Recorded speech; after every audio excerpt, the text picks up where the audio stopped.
Welcome back to Take 5. A Bad Penny Always Comes Back. It's a children's book written about the Dutch plight during World War II.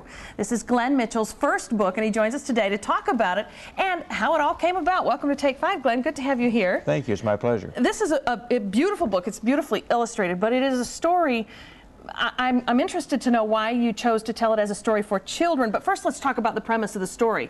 The Bad Penny is an airplane that did food drops in the Netherlands during the war at a time when the Germans were actually starving the Dutch people. That's correct. And the thing that makes this the interesting part of it is the Bad Penny was the first airplane to make the food drop, because there was no guarantee they wouldn't be shot out of the sky when they made the first drop. And it was after they made the drop that they were able to radio back and say we were successful, and that same day about 250 additional airplanes took off and began the whole food drop relief effort over Holland on that day. This was a tragic and extreme situation for the Dutch people. They were literally starving to death. They were burning their furniture to heat their homes. They were eating tulip bulbs. That's correct. For nourishment. I mean, they were right. About as bad off as you could right. get. It's still remembered over there as the Hunger Winter of 1944. And it was very sad, and obviously the food drops came at the most appropriate time for them, that they could start getting better and starting to be eating and be normal again.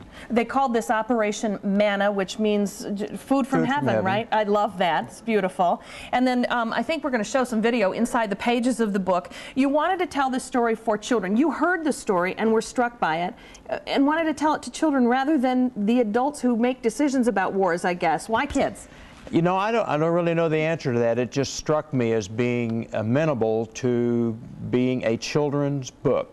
The whole story that a little boy in the field. This all really happened. The little boy in the field looking for food, and here comes a plane out of the sky and literally drops food right by his feet.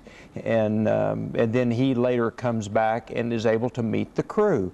And so that, I think, was the impetus for saying that this is a really heartwarming story, even though it was a very unheartwarming period of time, particularly for the crew, as they were making this first run over enemy territory with no guarantee of no gunshots. Now, the pilot of the Bad Penny and even that little boy, they're still alive today. Have they seen this? The pilot has passed away. Oh, he has passed away now. The radio operator, Stan Jones, is still alive. And the little boy, Peter, he has met the crew several years ago. The surviving members of the crew all got together in Windsor, where the pilot's hometown was. But since then, he's passed away. But I have met Stan Jones, I have met Peter, and I've had a lot of conversation with them about the old events, the whole story. And it's just been so interesting and very educational for me. And I feel very lucky to have been involved in it and been able to come up with a really way of remembering a very valuable lesson and story. Yeah, it's a history lesson, but it's also a message about, sort of humanity and the impact of war and really the spirit of survival, I guess. That's true. It is. And again, I think it's very important that stories are remembered, because if they're not told, they're forgotten, and once they're forgotten, of course, they never return. Well, I love the name, the Bad Penny, for the airplane, because a bad penny always comes back. And this plane went back and back and back, didn't it, and dropped more food? That's correct. They did about 6 total missions, I think, of food drops.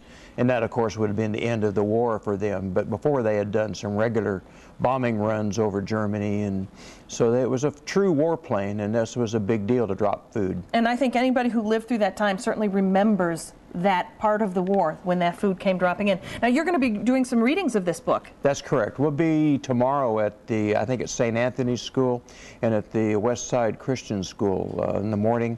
And like 10:45, I think we're at West Side, and 12:45 at St. Anthony's, and there'll be an opportunity to hear the book, and purchase the book. And if you don't, of course, the old website thing, go to www.badpennybook.com and you can purchase the book online. That website is on our website, so go to WZZM13.com check it out on Take 5 links, and you can find out more about buying the book. Thanks so much for being with us today. My pleasure. Really neat. Good luck with it, too. Thank you.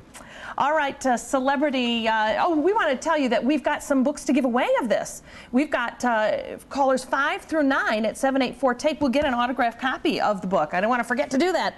Please be fair. Remember our 30-day prize rule. Call us at 784-TAKE, and you'll get a copy of A Bad Penny Always Comes Back.